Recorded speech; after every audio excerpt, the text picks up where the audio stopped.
우리의 평생의 소원이 있다면 하나님 나라 가운데 쓰임받는 것입니다.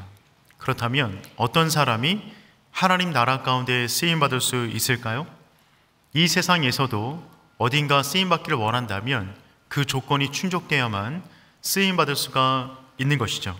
그렇다면 하나님 나라에 쓰임받기를 원하는 사람들이 이 세상의 기준에 맞춘다면 우리는 쓰임받을 수 있을까요?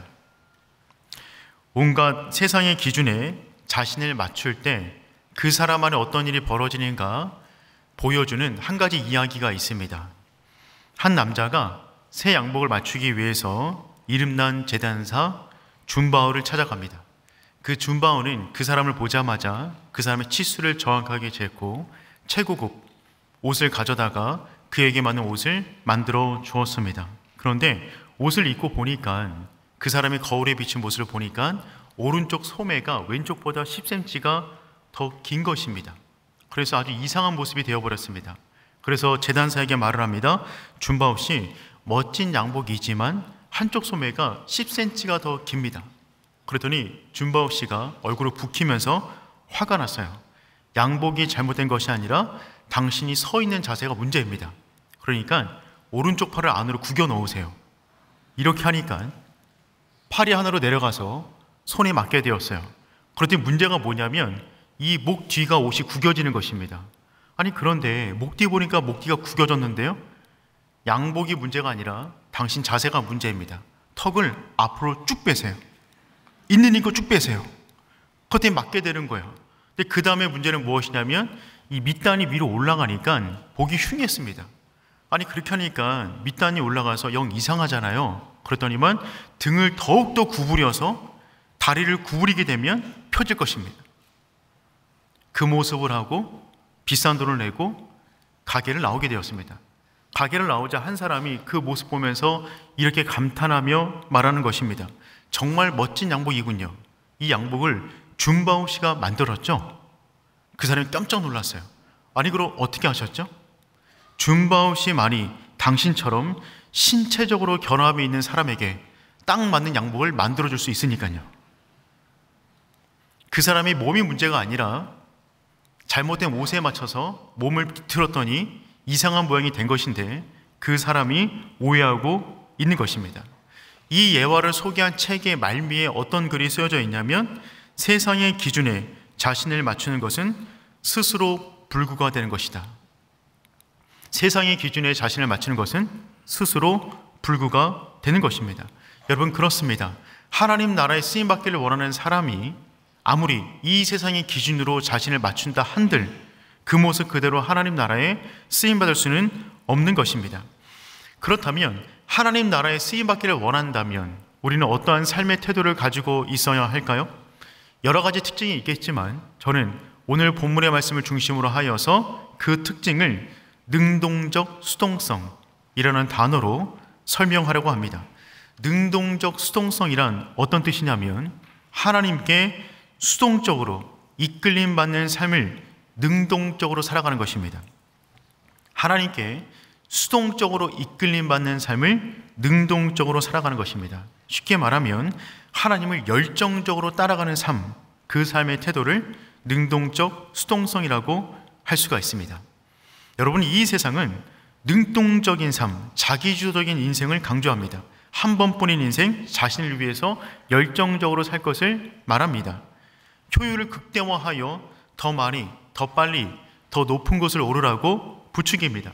그런데 성경에서 말하는 삶은 어떤 삶이냐면 자기 주도적인 인생을 사는 것이 아니라 하나님 주도적인 인생을 살 것을 권면합니다.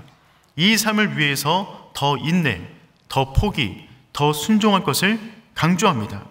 그런데 성경에서 말하는 수동적인 인생이란 이런 것은 아닙니다. 열정 없이, 삶에 대한 기대 없이 끌려가는 인생을 말하고 있지는 않습니다.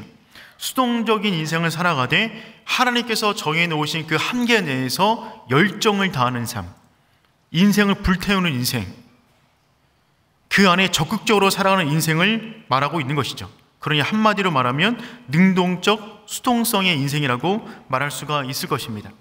오늘 본문의 말씀을 기점으로 하여서 이제 사도행전 13장부터는 전 세계 열방으로 땅끝까지 이르러 복음을 전하는 모습을 기록하고 있습니다.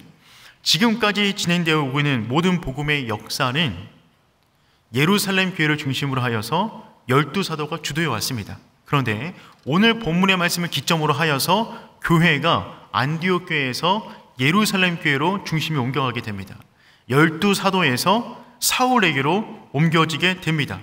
새로운 시대, 새로운 교회, 새로운 사람에 의해서 복음의 역사가 진행되는 모습을 보여주고 있어요.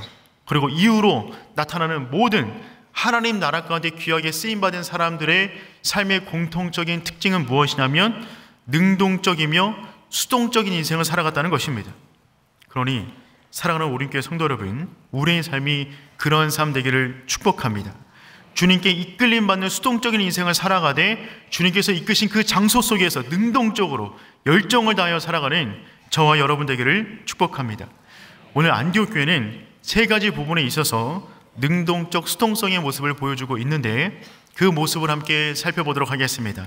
첫 번째, 말씀에 대한 능동적 수동성을 보여주고 있습니다. 우리 1절 말씀 함께 읽어보겠습니다. 안디옥 교회에 선지자들과 교사들이 있으니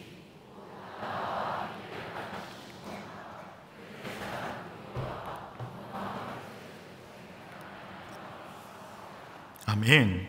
하나님 나라에 쓰임받는 사람들의 첫 번째 특징은 무엇이냐면 열정적인 인생을 살아간다는 것입니다. 그럭저럭 시간 가는 대로 대충대충 사는 사람들이 하나님 나라에 쓰임받는 경우는 없습니다. 하나님께 쓰임받는 모든 사람들은 열정적인 인생을 살아갔는데 그들의 열정이 어디서 발휘가 되었냐면 하나님이 이끄시는 수동적인 삶의 모습 안에서 열정적으로 살아갔습니다. 그들의 열정이 어떻게 보여지냐면 말씀을 따르는 것에 대한 열정, 말씀 안에 머무는 것에 대한 열정, 말씀대로 순종하는 것에 대한 열정으로 보여주었다는 것입니다. 안디옥 교회 역시 그랬습니다. 여러분, 한 교회의 특징을 살펴보기 위해서 가장 먼저 볼 것은 무엇이냐면 그 교회들을 구성하고 있는 리더들을 보면 알 수가 있습니다. 리더를 보면 그 구성원은 그 교회를 알 수가 있는 것이죠. 그런데 안디옥 교회는 12명의 사도 가운데 한 명도 없었어요. 또한 7지사 가운데 한 명도 리더로 서 있지가 않았습니다. 그럼에도 불구하고 땅끝까지 이르러 복음을 전하는 사명을 감당했습니다. 그렇다면 안디옥 교회 리더들은 어떤 사람들이었을까요? 5명이 등장하는데 그들의 특징을 한번 살펴보도록 하겠습니다. 첫 번째는 바나바입니다. 바나바는 구보로 출신의 레위인이죠. 우리가 몇 번씩 살펴보았듯이 바나바는 위로의 아들이라는 뜻이 됩니다. 그를 만나는 모든 사람들이 위로를 경험했어요. 그러니까 바나바는 유대인과 이방인을 연결할 수 있는 교량과 같은 역할을 감당했던 사람이 바나바였습니다. 두 번째는 니게르라고 하는 시몬입니다. 여러분, 니게르라는 뜻은 검은이라는 뜻을 가지고 있어요. 그는 아프리카 출신의 흑인이었습니다. 그런데 그 뒤에 시므온이라는 이름이 붙은 것을 보아서 이 사람은 어느 순간에 자유인이 된 로마 사람임을 알 수가 있습니다. 그러니 이 사람이 한때 노예였지만 자유인이 되었어요. 하지만 그 당시 문화적 배경에 의해서 그럼에도 불구하고 한 교회의 리더가 된다는 것은 쉽지 않은 결정이었을 것입니다. 세 번째는 구레네 사람 루기오입니다. 이 사람은 북아프리카에서 온 사람인데 이 사람에 대한 정보는 아무것도 없습니다. 그냥 무명의 사람이에요. 네 번째 마나얀입니다. 마나엔. 이 사람은 분봉왕 헤롯의 젖동생입니다. 여러분, 젖동생이란 말은 무슨 말이냐면 젖을 함께 먹고 자란 사람 혹은 이복 동생이라는 뜻을 지니고 있어요. 그러니까 마나얀, 이 사람은 헤롯과 함께 자란 사람인데 여기서 말하는 헤롯은 누구냐면 이 헤롯 안디바를 말합니다. 이 사람은 어떤 일을 했냐면 세례 요한을 죽인 사람이고 예수님을 직접 신문한 사람이 이 헤롯이에요. 그러니까 이 마나엘은 그 유명한 그 헤롯과 함께 성장한 사람이 되는 것이죠. 근데 이 사람이 어느 순간에 안디옥 교회 리더 가운데 한 명이 되었다는 말입니다. 이건 참 쉽지 않은 결정이었을 것입니다. 우리식으로 말하면 친일파 정도의 느낌을 갖고 있는 사람인데 안디옥 교회의 리더가 되었다는 것이죠. 마지막 5번째는 사울입니다. 사울 정말 유명한 사람이었습니다. 기독교 안에 피바람을 일으킨 사람이었습니다.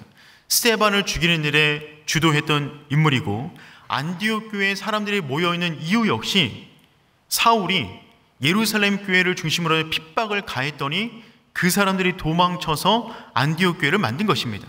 그런데 자신을 핍박한 그 사람을 자신들의 리더로 세운 것이죠.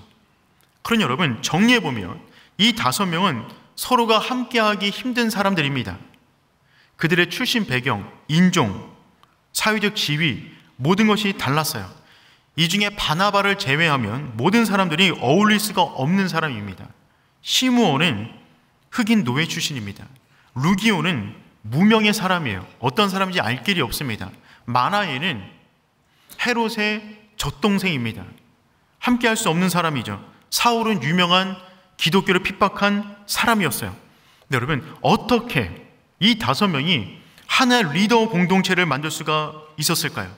모든 것이 다름에도 불구하고 어떻게 리더가 될 수 있단 말입니까? 모든 사람들이 말씀 안에서 능동적이고 수동적인 모습을 보여주었기 때문에 그렇습니다. 모든 사람이 다르지만 모든 사람이 한 말씀을 추구할 때 다양한 사람들이 하나된 공동체를 만들 수가 있는 것이죠. 다시 한번 1절 말씀 보니까 이들의 특징을 다음처럼 말해주고 있어요. 안디옥 교회에 선지자들과 교사들이 있으니, 선지자들과 교사들이 있으니. 그리고 5명을 나열했는데 그 5명 전부가 누구라고요? 선지자 혹은 교사였습니다. 여러분, 선지자는 누구냐면 그 시대에 영적 기상도를 분별하여 사람들에게 하나님의 말씀을 전해주는 사람이 선지자였어요. 교사는 누구냐면 예수가 그리스도임을 논증하는 사람들이 교사입니다. 그러니까 안디옥 교회 리더 5명 전부는 어떤 사람들이냐면 말씀에 헌신된 사람들이었어요.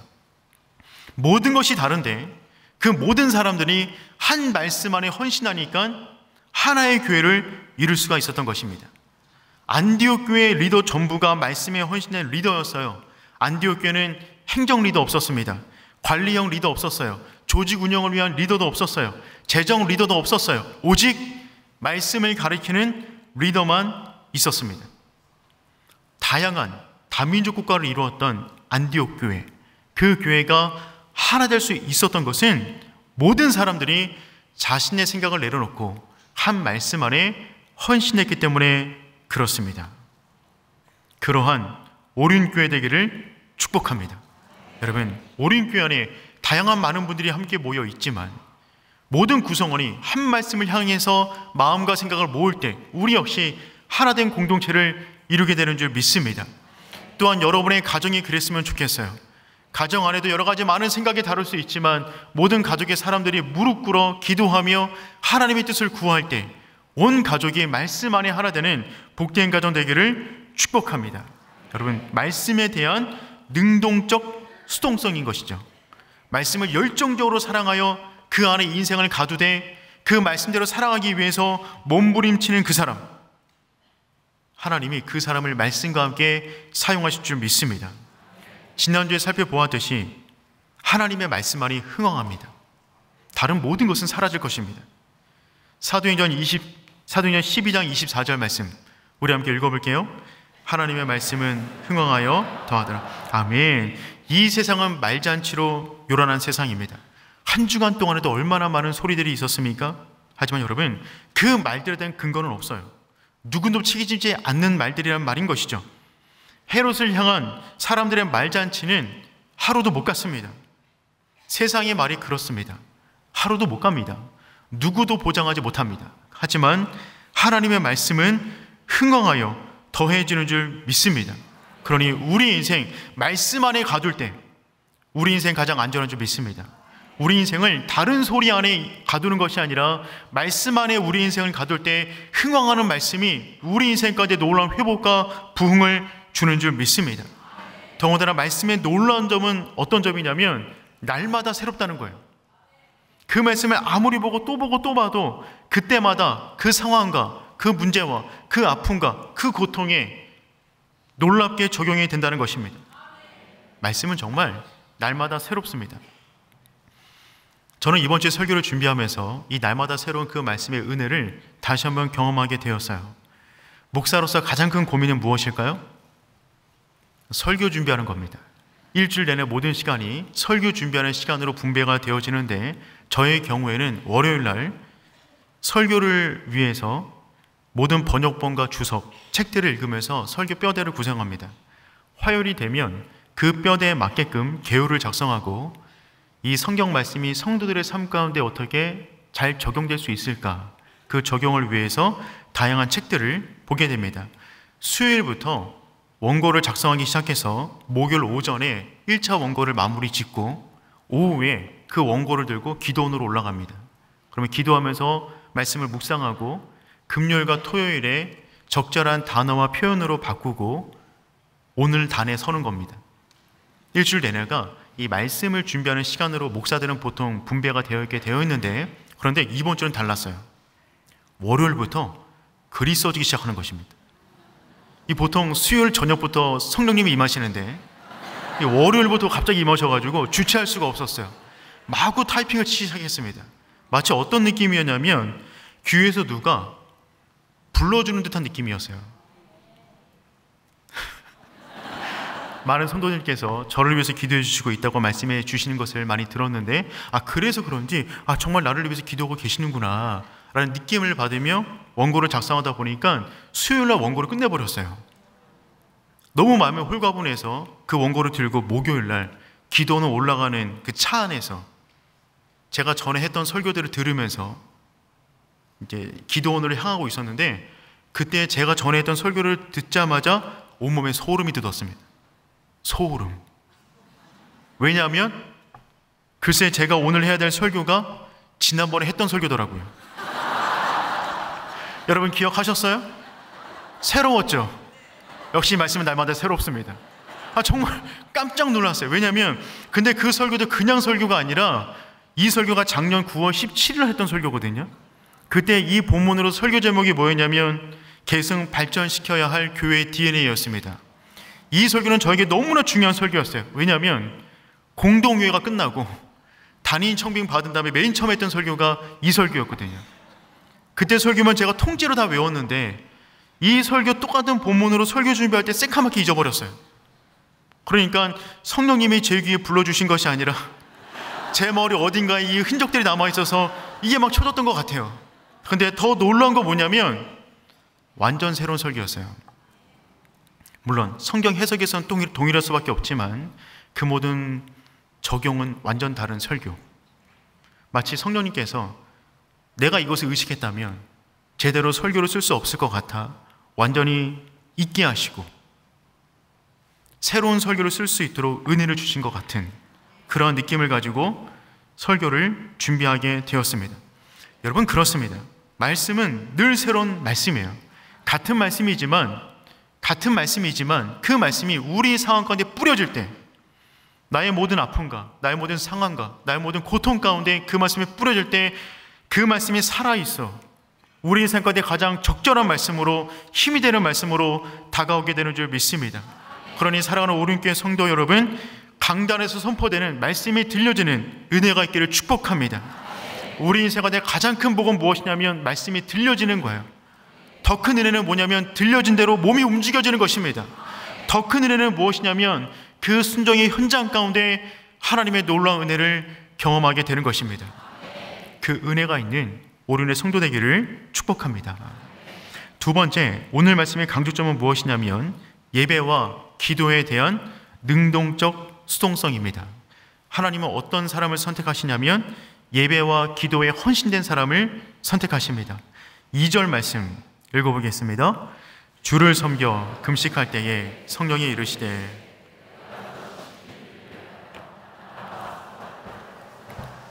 아멘. 하나님 나라에 쓰임받는 사람의 두 번째 특징은 무엇이냐면 예배와 기도에 대한 능동적 수동성이 있는 사람입니다. 여러분, 하나님께 쓰임받는 모든 사람들은 열정적인 예배자입니다. 하나님께 쓰임받는 모든 사람들은 뜨거운 기도의 사람이었어요. 그러므로 여러분, 하나님께 쓰임받는 모든 사람들은 예배와 기도의 자리를 지키셔야만 합니다. 우리의 몸을 끌어다가 수동적으로 예배 자리에 앉혀놓아 그 안에서 열정적으로 하나님께 예배하고 기도하는 그 심령, 그 사람을 하나님께서 사용하십니다. 2절 말씀 보니까 주를 섬겨라고 되어 있는데, 이 섬기다라는 단어는 영어 성경으로 보면 월십입니다. 예배하다. 그러니까 이 섬겨가 사람에게 적용되면 봉사이지만 섬겨가 하나님께 적용되면 예배가 되는 것입니다. 그러니 안디옥 교회의 두 번째 특징은 무엇이냐면 그들은 예배하는 공동체였어요. 안디옥 교회 하면 세계 선교를 주도한 교회로 알고 있습니다. 그런데 안디옥 교회는 선교하기 위해서 몸부림치지 않았어요. 그들은 단지 예배하기 위해서 몸부림쳤습니다. 예배하기 위해서 몸부림치다 보니까 그들이 밟는 모든 땅마다 교회를 만들었고 예배자를 모았고 함께 예배하다 보니까 그 모습이 선교하는 모습이 되었다는 것입니다. 그러니 여러분, 선교의 역사는 예배의 역사입니다. 선교의 핵심은 예배를 만드는 것입니다. 그런 의미에서 지금 우리 역시 예배에 선교에 동참하고 있는 줄 믿습니다. 여러분, 우리가 어느 곳이든 선교하겠다는 마음으로 살아가면, 예배하겠다는 마음으로 살아가면 그 현장 가운데 우리는 선교사로 살아가는 은혜를 받게 되는 줄 믿어요. 2주 전 주일에 저는 저희 교회 안에 있는 외국인 예배를 참석하는 시간을 가졌습니다. 각 부서로 돌면서 인사하고 기도하는 시간을 가졌어요. 여러분, 우리 교회 안에 지금 이 시간에도 러시아, 중국어, 영어, 일본어, 인도네시아, 베트남, 북한 선교부에서 230명 이상의 사람들이 함께 모여 예배하고 있습니다. 그 현장에 함께 동참하다 보니까 정말 큰 은혜를 받았어요. 그리고 이런 느낌이 들었습니다. 오륜교회 안에 전 세계가 다 있구나. 이곳이 땅끝입니다. 여러분, 이곳 안에 전 세계 사람들이 함께 모여 지금 예배를 드리고 있다는 것이죠. 세계의 선교 역사가 바뀌고 있어요. 예전에는 선교가 다 국적 선교였습니다. 여러 나라로 향하는 선교. 근데 지금 선교는 다 중심적 선교로 바뀌고 있어요. 국가를 따로 정하지 않고 있는 곳에서 예배하는 사람들로 살아가는 것입니다. 그렇다면 그것이 선교가 된단 말이죠. 그러니 여러분, 우리는 이 안에서 충분히 선교를 감당할 수도 있습니다. 우리 안에 함께하고 있는 외국인 지체들, 그들을 볼 때마다 한마디 따뜻한 말을 건네주시고 위로해 주시고 기도해 주시는 것만으로도 우리는 선교에 이미 동참하고 있는 줄 믿습니다. 또한 여러분의 가정과 회사를 통하여 교회를 세워나가기를 축복합니다. 저희는 지난주부터 허브, 무브먼트를 진행하고 있어요. 허브, 중심지, 예배 중심지를 만들자라고는 운동인데 일명 마가 다락방 운동입니다. 여러분, 우리들의 사업장, 일터 혹은 여유 공간을 순과 목장의 예배처소로 함께 공유하는 운동인 것이죠. 초대교회가 어떻게 시작되었냐면 다락방에서 시작되었어요. 자신들의 여유 있는 공간을 나누었을 때 그 공간을 통하여 성만찬이 이루어졌고 예루살렘 교회가 세워졌고 기도 운동이 일어났습니다. 마찬가지로 우리에게 주어진 여유 공간을 함께 나누어 그 안에서 함께 예배하고 기도할 때 그 공간이 하나님의 나라를 위한 거점이 되는 줄 믿습니다. 그게 선교예요. 예배가 없는 곳에 새로운 예배를 만들어 가는 것입니다. 많이 동참해 주시길 바랍니다. 안디옥 교회는 또한 기도하는 공동체였습니다. 말씀 보니까 주를 섬겨 금식할 때에, 여러분, 안디옥 교회 리더가 정말 여러 명 있었지만 그들이 전부가 한 목소리를 낼 수 있었던 이유는 그들이 한 하나님께 기도하여 하나의 응답을 들었기 때문에 그렇습니다. 자신들의 소리를 내자면 교회가 시끄러질 수 있는데 그들이 기도하여 하나님이 주신 마음을 함께 나누자 그들은 온전한 하나됨을 이룰 수가 있었던 것이죠. 특별히 그들의 기도는 금식하는 기도였대요. 여러분, 금식은 왜 합니까? 금식은 단순히 먹을 것을 굶기 위한 모임이 아닌 것입니다. 예배와 금식은 본질적으로 같은 의미를 담고 있어요. 여러분, 예배는 무엇이냐면 하나님 앞에 나와서 자신의 것을 전부 다 태워버려 빈 심령 가운데 하나님의 은혜를 경험하는 그 행위, 그것이 예배입니다. 그런데 이 예배를 가장 극적으로 열정적으로 행할 수 있는 행위가 무엇이냐면 금식이에요. 금식 역시 마찬가지입니다. 자신의 것을 태워 빈 마음으로 그 그릇 안에 하나님의 은혜를 채우는 그 행위가 금식이 되는 것이죠. 그래서 여러분, 금식을 할 때 우리 안에 두 가지 일이 벌어집니다. 한 가지는 비우는 것이고 다른 한 가지는 채우는 것입니다. 금식을 통하여 우리 육체는 비워집니다. 우리의 쓴뿌리는 마르게 됩니다. 우리의 죄의 욕망은 힘을 잃습니다. 옛자가 소멸됩니다. 그 순간에 우리의 영혼은 하나님으로부터 채움을 경험하게 돼요. 우리가 빈 마음을 하나님께 드리면 하나님의 충만을 경험하게 되는 것이죠. 그래서 여러분, 금식은 자기의 의를 드러내는 시간이 아니라 하나님의 의의 충만을 경험하게 되는 시간인 것입니다. 금식을 통하여 은혜를 경험하지 못하고 배만 고프고 남에 대한 정죄감만 든다면 그것은 금식을 잘못한 거예요. 중세시대 가운데 성자로 추앙받았던 프란체스코가 있습니다. 이분이 40일간 금식 기도를 진행하는데 제자들이 함께 동참했어요. 얼마나 많이 배가 고팠겠어요. 그런데 한순간에 한 제자를 끌고 와서 프란체스코 앞에 던집니다. 그리고 말을 합니다. 스승님, 이 녀석이 매일 밤마다 혼자 주방에서 몰래 스프를 끓여 먹었습니다. 3일 전부터 고소한 냄새가 나갖고 배고파서 견딜 수가 없었는데 그 냄새를 찾아가니까 이놈이 숨어가지고 그때부터 스프를 몰래 먹고 있었던 것입니다. 잡아온 제자들은 배고파서 승이 났고 잡혀온 그 제자는 파문당할까봐 두려움에 떨고 있었습니다. 이때 프란체스코가 말을 합니다. 그 스프 가져와라. 가지고 왔습니다. 그 스프를 손에 쥐자마자 한 번에 다 먹어버렸습니다. 개걸스럽게. 그리고 한마디 합니다. 맛있다. 금식 끝. 그러자 제자들이 당황하기 시작했어요. 프란체스코가 한마디 합니다. 우리가 지금 금식하는 이유는 예수님을 깊게 묵상하여 그분의 성품을 배우고자 함인데 금식을 했다고 우월감을 가지고 남을 비방한다면 그것은 금식의 의미가 아닌 것이다. 금식 끝. 밥 먹자.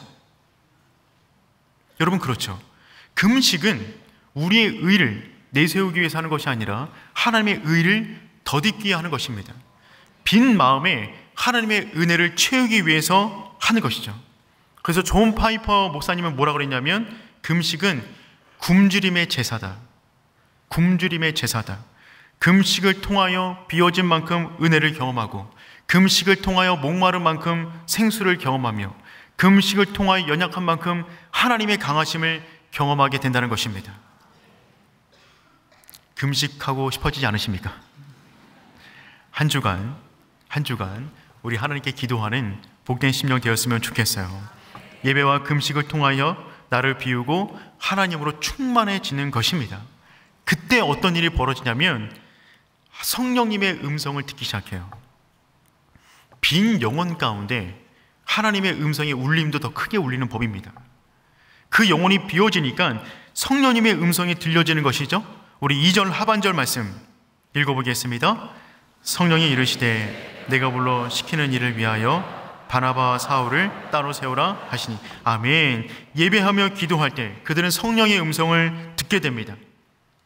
그들의 텅 빈 영혼 가운데 하나님의 음성이 울려 퍼지기 시작했어요. 뭐라고 말씀하시냐면 내가 불러 시키는 일을 위하여 바나바와 사울을 따로 세우라. 여러분, 기억하시길 바라요. 하나님의 음성을 듣는 자리가 있어요. 예배의 자리, 기도의 자리가 되는 줄 믿습니다. 하나님의 음성을 듣기를 원한다면 그 자리 가운데 우리 몸을 메워 놓아야 되는 줄 믿습니다. 우리가 인생의 방향을 결정할 때, 특별히 젊은이들, 특별히 다음 세대, 특별히 자녀들이 인생의 방향을 결정할 때 이와 같은 고민들을 많이 합니다. 어떤 고민이냐면 잘하는 것을 할 것인가, 하고 싶은 것을 할 것인가. 여러분의 자녀들에게 어떤 이야기를 해주시겠어요? 나 뭐 해야 될지 모르겠어요. 그러면 잘하는 것을 해라, 하고 싶은 것을 하라. 여러분 어떻게 말씀하시겠어요? 돈 많이 버는 것을 하라. 이렇게 말씀하지는 않으시겠죠? 근데 여러분 다음 세대, 저 역시 두 자녀를 키우고 있다 보니까 이런 질문 최근에도 받았거든요. 어떤 걸 해야 될지 모르겠다고. 이때 가장 좋은 답은 무엇이냐면 잘하는 것이 하고 싶은 일이 되었으면 좋겠다 는 건데, 그러기는 쉽지 않습니다. 세상이 그렇게 만만치가 않습니다. 그런데 성경적인 답변을 드리도록 하겠습니다. 잘하는 것을 할 것인가, 하고 싶은 것을 할 것인가에 대한 성경적인 답은 무엇이냐면 성령이 불러 시키는 일을 하는 것입니다. 우리의 첫 번째 고민은 무엇이냐면 잘하는 것도 아니에요, 하고 싶은 것도 아니에요. 하나님이 불러 시키는 그 일을 붙잡는 겁니다. 그것을 보고 사명이라고 합니다. 사명은 하고 싶지 않아도 하는 거예요. 능력이 없어도 하는 거예요. 근데 사명의 놀라운 점은 무엇이냐면 내가 하고 싶지도 않고 능력도 없는데 사명의 인생을 걸어가면 어느 순간 그 사명이 너무나 즐거워집니다. 어느 순간 그 사명을 감당할 능력과 은혜를 충만하게 경험하게 되는 것이죠. 그러니 정말 중요한 것은 오른의 모든 지체들이 성령님이 불러시키시는 그 음성을 들을 수 있는 오른의 성도 되기를 축복합니다. 그러기 위해서 예배와 기도의 자리에 우리가 머물러 앉아있는 것입니다. 세 번째, 안디옥 교회가 하나님 나라에 쓰임받았던 이유는 순종에 대한 능동적 수동성이 있었기 때문에 그렇습니다. 그들은 순종을 정말 능동적으로 잘하는 사람들이었어요. 우리 3절 말씀 읽어보겠습니다. 이에 금식하며 기도하고 두 사람이 안수하여 보내니라. 아멘. 여러분, 하나님 나라에 쓰임받은 모든 사람들은 순종을 열정적으로 감당했던 사람들입니다. 순종을 해야 하나님 나라 가운데 쓰임받을 수가 있는 것이죠. 여러분, 그런데 현실적으로 지금 성령님께서 말씀하신 이 내용은 순종하기 굉장히 어려운 것이었습니다.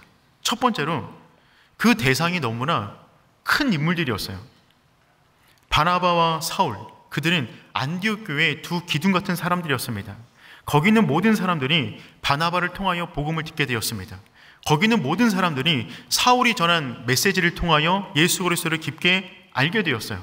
그러니까 바나바는 담임 목사 같은 사람이고 사울은 설교 목사와 같은 사람인데 이 둘을 보낸다면 지금 만들어진 지 1년과 2년밖에 되지 않은 이 안디옥 공동체가 어떻게 될지 모르는 상황이 되는 것이죠. 그래서 금식하여 성령님이 시키시는 그 일을 들었던 이 공동체는 이 들은 말씀을 순종하기 위하여 또 금식합니다. 첫 번째 금식을 통하여 그들의 영적인 청력을 민감하게 만들었다면 두 번째 금식을 통하여 순종할 수 있는 힘을 공급받습니다. 그럼 여러분, 기도를 통하여 음성 듣고 기도를 통하여 힘을 얻어 사명의 자리로 나아가게 되는 것이죠. 근데 여러분, 순종하기를 원하지만 하나님의 명령이 구체적이지 않을 때 그때는 어떻게 하면 될까요? 순종하기를 원하지만 그 명령이 구체적이지 않는 겁니다. 안디옥 교회는 순종하기를 원했어요. 바나바와 사울을 따로 세우라. 그래서 그들의 모든 직위를 해제시켰습니다. 대기 발령 내렸어요. 너희는 따로 있어야 돼. 그래서 담임 목사 직과 가르치는 직을 내려놓고 다시 한번 성령님의 음성을 기다리고 있습니다. 그런데 성령님께서 뭐라 말씀하시냐면 보내라 라고 말씀하세요. 순종하기를 원하지만 너무나 막연합니다.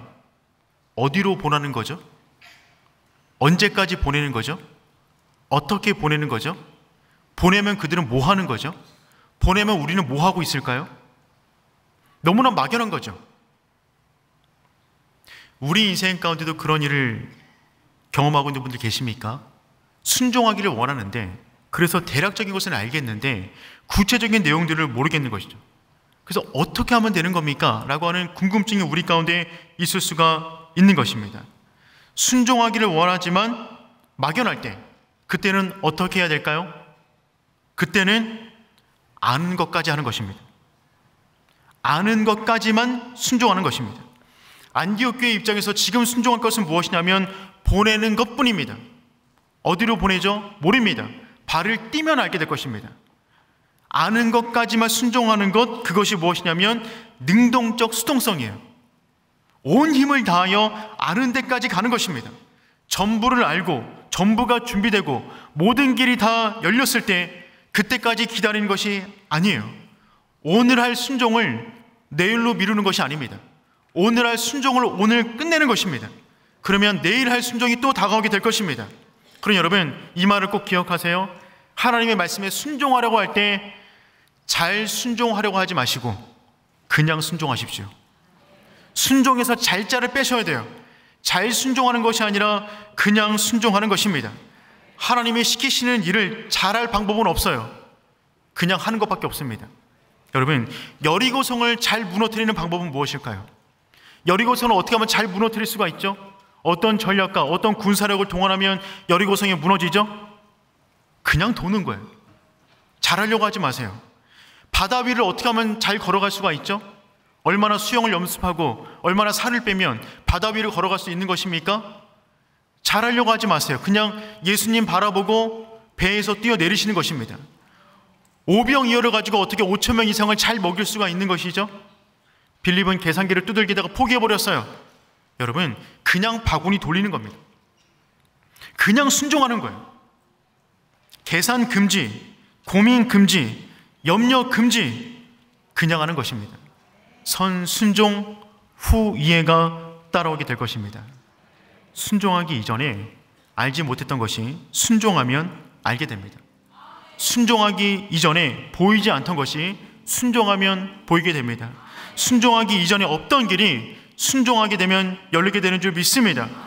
발을 내디뎌야 요단강이 멈추고 외쳐야 마른 뼈가 살아나고 실로암까지 가야 눈이 떠지는 것이고 돌을 치워야 나사로가 살아나는 것입니다. 순종에 대한 능동적 수동성, 순종하기 위해서 몸부림치는 그 마음, 그 몸부림이 우리를 은혜의 자리로 이끌어 갈 것입니다. 사랑하는 오른교회 성도 여러분, 하나님 나라의 쓰임받기를 축복해요. 우리 안에 능동적으로 주님을 따라가는 수동적인 자세가 있어야만 합니다. 말씀 안에 우리를 가두는 거예요. 말씀 밖으로 나가는 것이 아닙니다. 그것은 낭떠러지예요. 예배와 기도 자리에 우리를 묶어놓는 것입니다. 그 순간에 성령께서 우리를 불러시키시는 그 음성을 듣게 될 것입니다. 순종의 자리까지 나가는 것이죠. 순종하기 힘드시다고요? 금식 한 번 더 하세요. 금식하여 음성 듣고 금식하여 힘을 얻어 그들을 보내주었습니다. 아는 데까지 하는 거예요. 여러분이 여러분의 인생을 책임지려고 하지 마세요. 그냥 하나님이 하나를 말씀하시면 하나 하면 됩니다. 2개 말씀하시면 2개 하시면 됩니다. 어느 순간에 모든 것을 이해할 그날이 올 줄 믿습니다. 우리 그 믿음 가지고 함께 찬양하도록 하겠습니다. 주님 말씀하시면 내가 나가리다. 주님 뜻이 아니면 내가 멈춰서리다. 나의 가고 서는 것 주님 뜻에 있으니 오 주님 나를 이끄소서. 주님 말씀하시면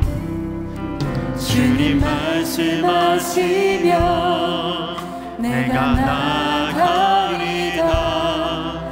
주님 뜻이 아니면 내가 멈춰서리다. 나의 가고 서는 것 주님 뜻에 있으니 오 주님 나를 이끄소서. 아멘. 뜻하신 그곳에 나 있기 원합니다. 이끄시는 대로 순종하며 살리니 연약한 내 영혼 통하여 일하소서. 주님 나라와 그 뜻을 위하여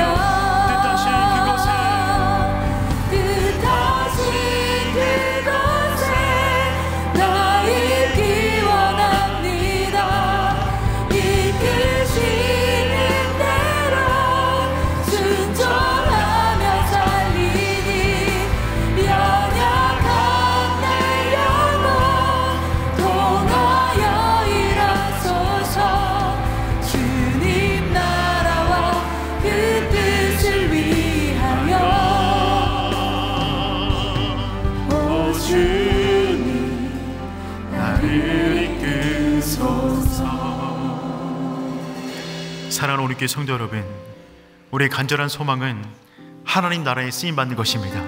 하나님께 이끌림받는 인생을 살아가는 것입니다. 능동적으로 수동적인 인생을 살아가는 것입니다. 하나님이 이끄시면 그 자리가 가장 행복한 자리입니다. 가장 안전합니다. 그 믿음 가지고 그 자리까지 열정적으로 나아갈 수 있는 우리의 성도 되기를 축복합니다. 말씀의 자리를 지키시길 바랍니다. 여러분, 말씀의 자리에서 우리 영혼이 소생함을 얻는 거예요. 말씀의 자리는 우리 인생의 울타리입니다. 그 울타리를 벗어나면 사망의 음침한 골짜기를 다니게 되는 것이죠. 말씀 안에 머무는 것입니다. 두 번째, 예배와 기도의 자리 가운데 머무는 것입니다. 여러분, 예배와 기도를 통하여 우리 심령까지 세상적인 모든 것을 덜어내는 것이죠. 그리고 빈 마음 가운데 하나님의 하늘의 은총을 경험하게 되는 줄 믿습니다. 그 순간에 그 빈 영혼 가운데, 텅 빈 마음 가운데 성령님이 불러시키시는 그 음성을 듣게 되는 줄 믿습니다. 세 번째, 그 음성이 들렸다면 순종의 자리까지 나아가십시오. 생각하지 마세요. 염려 많이 하지 마세요. 걱정하지 마세요. 하나를 말씀하셨으면 하나만 행하시면 됩니다. 잘하려고 하지 마세요. 들린 대로 행하십시오. 그때 말씀하신 대로 이루어진 역사를 경험하게 되는 줄 믿습니다. 우리 함께 기도할까요? 하나님, 우리를 사용하여 주시옵소서. 내 삶 가운데 말씀, 예배, 기도, 순종의 풍성함을 더하여 주시옵소서. 우리 주님을 한번 부르고 기도합니다. 주여. 하나님 아버지, 기도하며 나아갑니다. 아버지, 은총을 더하여 주시옵소서. 하나님, 은혜를 인도하여 주시옵소서. 하나님을 구합니다. 아버지, 은혜를 구합니다. 하나님, 놀랍게 역사하여 주시옵소서. 하나님, 인도하여 주시옵소서. 주님 말씀하시면 그 자리로 나가겠습니다. 주님 말씀하시면 순종하겠습니다. 도를 치겠습니다. 외치겠습니다. 신뢰까지 가겠습니다. 우리 인생까지 놀라운 죄복을 내려주시고 인도하여 주시옵소서. 주님, 우리 심령, 우리 영혼 주님 안에 있습니다. 아버지, 붙잡아 주시고 하늘의 은총을 내려주시사 하늘의 공급을 경험할 수 있도록 인도하여 주시옵소서. 하나님의 은혜를 구하오니 주께서 은혜의 풍성을 내려주시사 우리의 심이 거듭나게 도와주시고 말씀 안에 살아가는 놀라운 은혜와 경험할 수 있도록 주의 언전에 인도하여 주시사 함께하여 주시옵소서. 오전히 감사합니다. 역사하여 주시옵소서. 하나님 감사합니다. 우리의 인생 하나님의 손에 붙들려 이끌림받는 삶을 살기를 원합니다. 우리의 삶을 붙잡아 주시옵소서. 인도하여 주시옵소서. 영광스러운 자리 가운데 우리가 거할 수 있도록 우리의 모든 걸음을 인도하여 주시옵소서. 무엇보다 하나님 말씀 안에 머물기를 원합니다. 예배와 기도 자리에서 주의 음성 듣기를 원합니다. 들린 대로 순종의 자리까지 나아가는 우리의 복된 성도 될 수 있도록 인도하여 주시옵소서. 능동적으로 주님을 따르는 삶, 그 삶이 복된 삶인 줄 믿습니다. 주님 오실 그날까지 그와 같은 인생 살다가 주의 품에 안기는 우리의 성도 될 수 있도록 인도하여 주시옵소서. 이제는 우리 주 예수 그리스도의 은혜와 하나님 아버지 크신 사랑과 성령님의 인도하심이 하나님의 나라에 쓰임받기 위하여 열정적으로 주님을 따라가길 원하는 우리의 모든 성도 머리 위에 이제로부터 영까지 항상 함께 있기를 간절히 축원하옵나이다. 아멘.